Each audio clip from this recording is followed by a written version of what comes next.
This video is brought to you by Squarespace. Squarespace is the all-in-one website platform for entrepreneurs to stand out and succeed online. Whether you're just starting out or managing a growing brand, Squarespace makes it easy to create a beautiful website, engaging with audiences, and selling anything from products to content to time. All in one place, all on your time. Hey Spuds, how's it going? Welcome back to another video if that's what I'm channel. I don't know, but welcome either way. And today, we're kind of almost playing a little bit of like trans bingo. Like, yeah, trans people have heard this all before. Yes, this is all stuff that trans people experience kind of vibe. I basically, about a year ago, and yes, I have been sat on this for a while and haven't gotten around to making the video, but I'm here now and that's what counts. About a year ago, I found this article that is much older. It took me even longer to find the article than it did for me to get around to making a video on it. So I'm winning on point 2, but it's basically called What Cis People Say to Trans People versus What We Hear. It's got some great little comic pieces by Rory Medani to portray what's being said. And so, yeah, I just thought that we could go through them together, and all trans people watching, you can all let me know down below how many of these you've heard and how accurate you think the translations are. So that's where the little trans bingo thing comes in. So today, apparently, we're using the Translator 3000. It takes comments from cis people, cis sexist bullshit, and it pushes out what it actually means to a trans person when they hear it. And this isn't like a major call out of like, if you're watching this and you're cis and you've said any of this to a trans person, naughty you. No, we're not doing that. We're just saying that sometimes the things that people say, and it's not just with trans people, this is just trans specific because I am trans myself, so I can relate. Whenever people meet somebody that's different to them, sometimes people can say the wrong thing and not realize why it's wrong and why it's maybe not appropriate. So this is explaining how sometimes comments from cis people can come across. But it's okay. If you're watching this and you've said any, don't feel too bad, just don't do it again. Are you ready? Oh, you're trans? But you look so good. I hate this one. The translation of this one is trans people are ugly. Yes. I like how the character's got the little translator. Yeah, I think that's like the translation in its harshest form. There's a lot of variations of like, oh, you look good for a trans person. Oh, you're insert compliment here. for a trans person. It's just like, why can't you just say you look really good? You're hot. Does not need to be followed up with for a trans person. Because what that gives across is the impression that you expect all trans people to fit within a certain bucket, and that bucket almost feels like you're expecting them to be lesser than or unattractive or easy to spot. And that's not always great to hear as a trans person. It is not a compliment. This has happened to me several times when I've met people and I've said I'm trans, or they've found out. Mostly when I say it, if they don't already know, it's because I tell them. And they're like, oh, really? Wow. And it's just this total shock. And it's like, what were you expecting? A potato? I think people can sometimes have really, really specific things in their heads of what they expect when they hear the term trans. And often what I've found is many people's automatic thought when they think of trans people is trans women. And they don't even consider that there is other types of trans people. So I get a lot of people thinking that I am a pre-transition trans woman when I say I'm trans. They're like, oh, when are you gonna start your transition? It's like, oh, I finished it a while ago.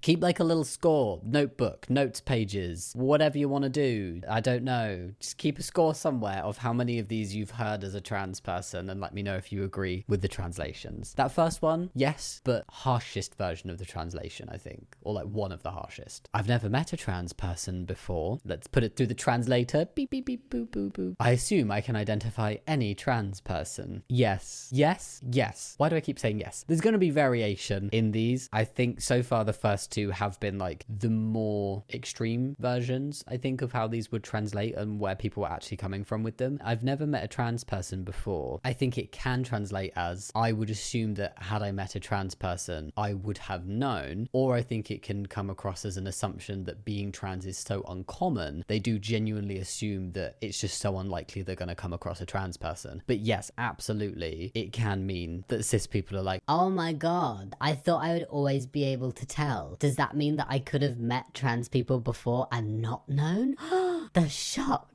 Being trans is around 1% of the population. And I think given how many people we meet throughout our lives, most people are highly likely to have met in some way at least one trans person. Whether that is as tiny an interaction as at the checkout at a supermarket or going on a date with somebody, you are likely to have met a trans person. You may even be friends with someone who is trans, but is stealth, which is a term for trans people who just live their lives and don't tell people they're trans because they they have no obligation to. You know, you don't have to tell your friend unless you are sleeping with somebody or somebody's doctor. There's no need to know if they are trans. I do think a vast majority of people have met a trans person. I would date a trans person. Going through the translator, you ready? Beepity beepity boop boop. Trans people are usually undateable, so I deserve a prize. Most commonly I've had like, I would not date a trans person, and for me I feel like the translation of that is kind of a combination of the two. Like, I assume I can always tell when someone is trans, and I assume that trans people are ugly. And then there's also the lack of understanding that trans people can be at all different stages of their transition. So this one though, I would date a trans person. Trans people are usually undateable. Give me my medal. I feel like if that's just been said out of the blue, like there's no need to say it. You've just like met somebody, found out they're trans, and there's no romantic thing there. You've just volunteered the information of like, yeah, I'd date a trans person. Yeah, I would. Cool. I do feel like that's maybe coming from a nice place of like reassuring and being like, I'm not transphobic. I'm not one of those people who wouldn't date you. You know, I would date a trans person. It comes across a bit bizarre when it's out of context. And I think that's a problem with a lot of the comments. If they're said not within the right setting, if this is not said within a dating setup or a romantic setting, why is it necessary? Unless you then be like, and I would date you specifically, then maybe just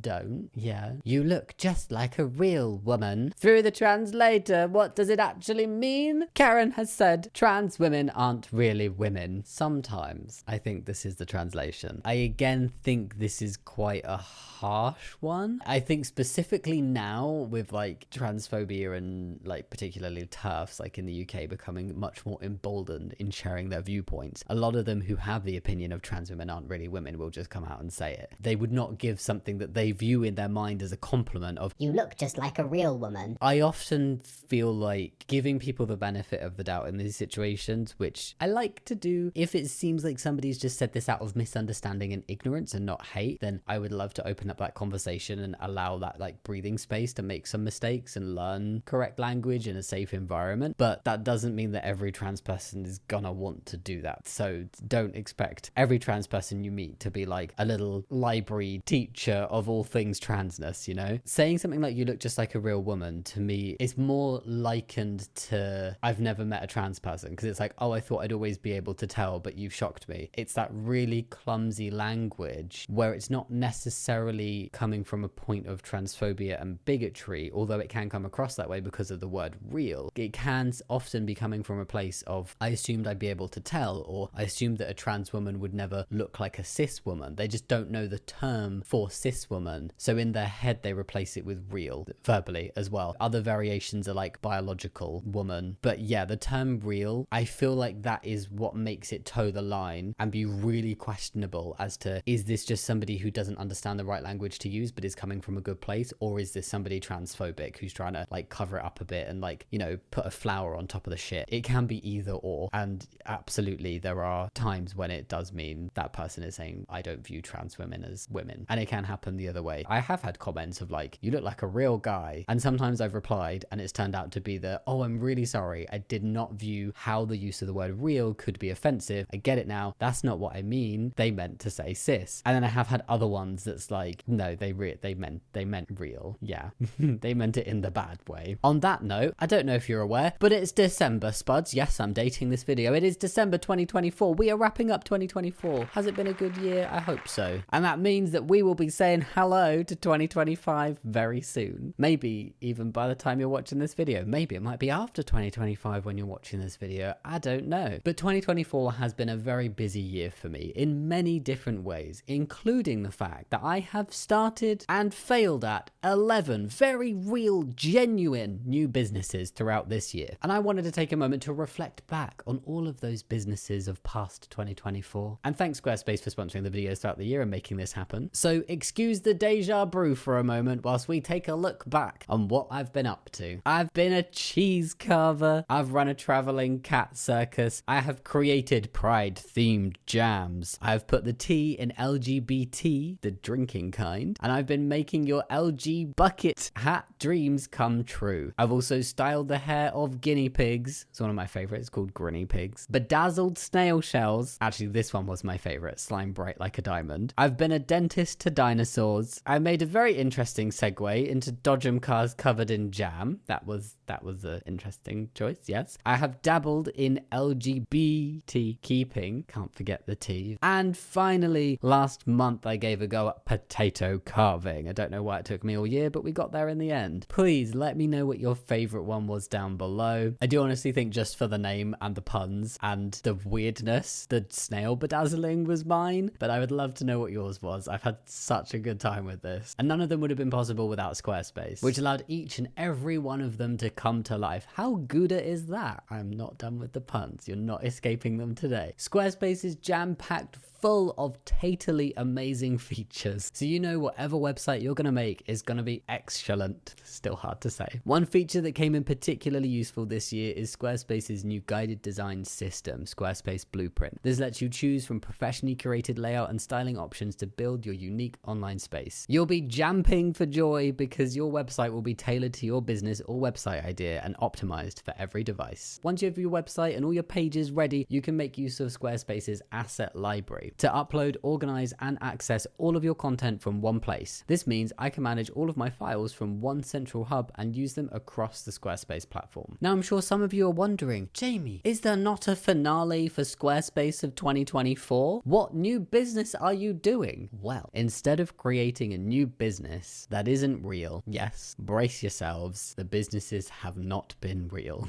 It may come as a shock, but they've all been fake. Even the potato carving. Well, for the finale, I decided not to create a new fake business, but instead launch something very real and exciting over on Sharbra and I's actual Squarespace website that is not going anywhere. And to help me keep the secret for just a little bit longer, I've made use of Squarespace's password and page locks. This means I can construct new web pages before launch and keep them a surprise. You can also create private areas for special visitors behind a password lock, just in case you only want to share with a few people. You'll have to tune into my next Squarespace integration on December 15th to find out what the very special surprise is, and I really hope it lives up to the hype I am creating, and now I am questioning myself, but please tune in. It's hopefully guinea bee unbelievable. Keep an eye out. I've embarrassed myself with that one. So whatever your website idea, whether you're looking to build a community, if you're an awesome entrepreneur, or if you just want to give something fun a go, then Squarespace will be the tater to your tot, letting you turn any idea into a website. To get started yourself, go to squarespace.com, and then when you're ready to launch, go to squarespace.com/Jammidodger to get 10% off your first purchase of a website or domain. The link is in the description box. Thank you very much for listening, and now let's escargot back to the video. Yeah, I'm glad you're being honest with me about being trans. I mean, that sounds bad even before it's translated. That's just bad. No, the real woman one was bad as well, but this whole sentence is bad. Boop, boop, boop, let's put it through. Trans people who don't tell me they're trans are deceivers and liars. Yes, that. And also, I deserve to know when I'm around a trans person. It's that kind of like entitlement of like, Oh no, if there's a trans person in my vicinity, if I'm interacting with a trans person, I have a right to know. you don't. It literally does not impact you unless you are planning on being intimate with that trans person, or unless you are that trans person's doctor for certain things. You do not need to know. I do also think a really horrible byproduct from people feeling entitled to know whenever they're interacting with a trans person, or knowing whenever somebody is trans, is also this sense of when they don't know, or they've known somebody and then they find out they're trans later on, they do then have this assumption like, oh, I've been lied to, I've been deceived. And it's like, what have you been deceived about? No, seriously, what have you been deceived about? And not that I'm likening trans people transitioning to like covering anything up, but just if you had a friend for years who was always blonde and then you actually found out they bleached their hair and they're brunette, you're not going to turn around and be like, you're a liar and a deceiver. No, if you find out that you've had a friend for years and you've just assumed they're a cis guy and then you find out they're a trans guy, they're not deceived you, they've not lied to you, they're still a guy. They had no obligation to share with you part of their history. It is quite a frustrating thing that in just every context, cis people feel like, not all cis people,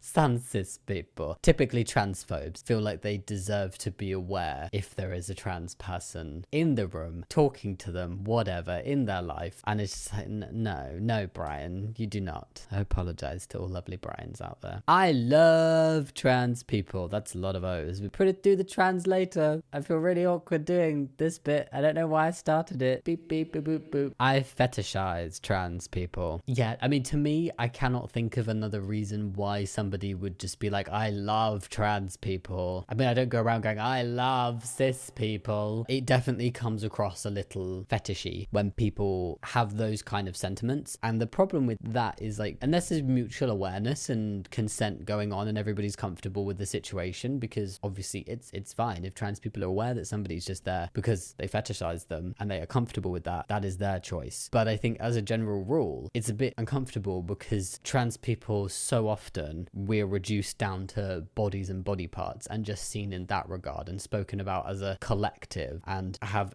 really invasive questions and invasive assumptions, and everybody thinking they have a right to know what's in our pants. And so when people fetishize, and it's just like it takes it to that other extreme of like only caring about the body, but in a way that is not hateful, but I think uncomfortable for many, but not necessarily everybody. So yeah, this is the only one that I can't think of like a different translation for or an alternative, unless it's not somebody who actually genuinely like loves trans people and has a fetish, unless it's like someone trying too hard to over compliment and to be like, oh, I love trans people are amazing, I think trans people are great. And it's like, okay, look, Brenda, I get it, you're not transphobic, it's really lovely of you, thank you, but I do not need the million% of reassurance from you that you're not transphobic. I believe you. You are being nice, but now you are bordering into a little bit uncomfortable. Thank you. That does happen sometimes. The gushing, and significantly nicer than transphobia. Significantly nicer than like veiled non-compliment compliments, but also a little bit awkward when people find out you're trans, and whether it's positive or negative, suddenly make the whole conversation and the rest of their interaction with you all about the fact you're trans. Because I don't necessarily want to talk about it all that much, you know? It's so hard to switch pronouns. Oh, well, you poor cis person can't switch pronouns. I mean, I've seen cis people switch pronouns like that. People automatically assume that all cats are girls and all dogs are boys. There's always like a, oh, good boy, dog. And then there's like a, oh, she's so pretty about the cats. And Shabra and I have 2 boy cats. I don't think a transphobe has ever met our cats. Not anybody that's still in our lives is a transphobe and interacts with our cats. But quite a few people that we've met and have met our cats have initially like just automatically referred to them as like she and like, oh, good girl and stuff. And I don't get, cats don't give a shit. But when I referred to my cats, I'm gonna use like he, him. So like I'll be like, oh yeah, he's a real cutie, you know? And then they're like, oh sorry, yeah, him. And then they switch and it's not a problem. People can switch for animals. People can refer to inanimate objects with pronouns instead of just it. So people, like lots of people will call their car she or he rather than it's a car. She's my car, that kind of vibe. But for some reason, there is this massive block for people when it comes to trans people specifically, where they're like, oh, suddenly pronouns are too hard. Suddenly switching and suddenly respecting somebody is too difficult. Anyway, I have not read the translation. It's so hard to switch pronouns, already a weird thing to say. Going through the translator, beep, beep, boop, boop. What does it mean? Trans people are an inconvenience to me.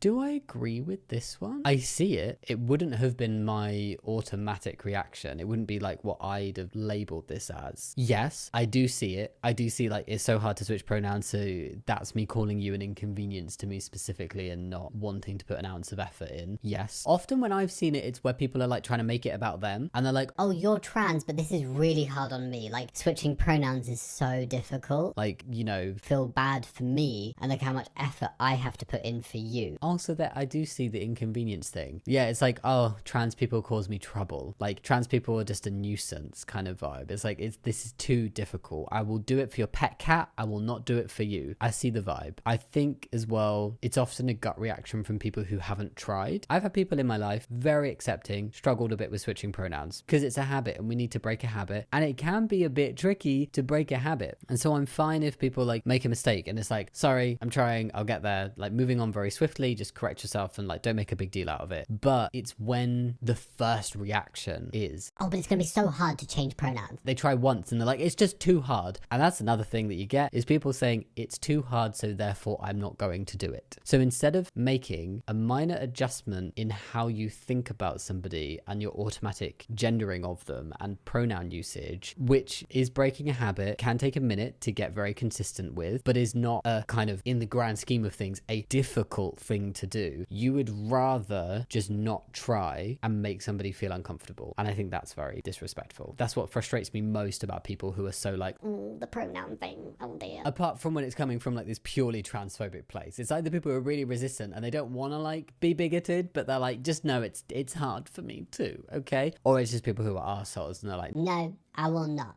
I don't care how easy or difficult it could be the easiest thing in the world, and I will still not, because I'm a disrespectful asshole who denies facts and science, yes. And the final one we have today, I don't have a problem with trans people. Beep, beep, beep, boop, boop. I have a problem with trans people. It's the whole no offense, but you then know something offensive is coming. That is the beginning of a sentence. That's the beginning of a monologue about why they don't like trans people. I don't have a problem with trans people, but pronouns are just so difficult. Or it's like, I don't have a problem with trans people, just leave the kids alone. That's a transphobic dog whistle. Because being trans and trans people existing is not bad for kids, and kids being trans is something that is very possible and also not a bad thing. Or it's like, I don't have a problem with trans people, just the way that trans rights impede on women's rights. Also false, also a dog whistle. It's always followed with like either something purely transphobic or incorrect, or some kind of like half-truth dog whistle where somebody doesn't want to seem like an asshole, but they really are. I do agree with this one. Like the short translation of this, in essence, it will boil down to them having a problem with trans people, because that sentence doesn't end with, I don't have a problem with trans people, full stop. It's a comma. And that's why it's a problematic thing to say. Unless you've genuinely, your response has been like, well, I don't have a problem with trans people. Why do you? That's okay. That one's good. And that's all of it for today. That is all of the little transy comic things. I hope you enjoyed it. Did you enjoy that? Go leave a comment down below. How many did we go through? Let's have a little count. 1, 2, 3, 4, 5, 6, 7, 8. Out of the 8, let me know A, how many, this is very confusing. Listen, this is nearly as confusing as pronouns are to transphobes. Let me know on 2 things. A, out of all of the 8 things, how many as a trans person have you heard? And B, out of the 8 translations as a trans person, how many do you agree with? And do you have any alternative translations? Because I really like the way this has been presented. I think it went to the extreme of what could possibly be meant. Like it went to quite like the bad things, whereas I think there are softer things that it could mean. So it was nice to go over it. But I do think in essence it is pretty accurate. And as a trans person, I've heard a lot of these. So my results are A, I have heard 1, 2, 3. I've heard the you look just like a real woman, but for me it's been man, so I will count that as 4. Not that one. 5, 6. I've heard 6 out of the 8 personally said to me. I've seen all 8 on the internet, but to me. And then I think I at least agree in part with all of the translations. And I like the little comics are cute. So I hope you enjoyed that. If you want to go look at it for yourself, then this is the title of the article if you want to go find it. And please do go click that link for Squarespace to go check them out. And remember to tune in on the 15th of December to find out what the surprise is. I hope it lives up to your expectations. And now I'm worried it won't. As always, thank you so much for watching. I'll see you next time. Much love. Bye. I hate my hair today. I'm so sorry. Heinous.